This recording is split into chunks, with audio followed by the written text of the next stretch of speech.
To our top story now, dozens of protesters stood outside the Saratoga Arms Fair today in Saratoga Springs. It is the second show at the city center since New York's SAFE Act passed back in January. But as Brandon Lewis explains now, it didn't do much to dampen gun sales. Things were a bit quieter along Broadway in Saratoga Springs. Fewer cars honked and less protesters showed up for the second gun show at the city center since the SAFE Act was passed. I love this country. The country has a problem with gun violence, and we're trying to solve it. The number of those in favor of gun owners' rights were even smaller, but they were undeterred. We're still going to stand strong. We got our friends and our families here, and we're going to stay strong and support and fight for this.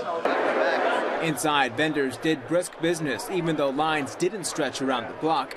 Still, the spotlight on gun control and the attention this show has received is a boost to business. Good sales, yes. The brisk sales here. All sales are naturally legal. Extra steps were taken to comply with the SAFE Act and the Attorney General, including added signage about backgrounds and eliminating sales between individuals. Of course, we're the first state to do that.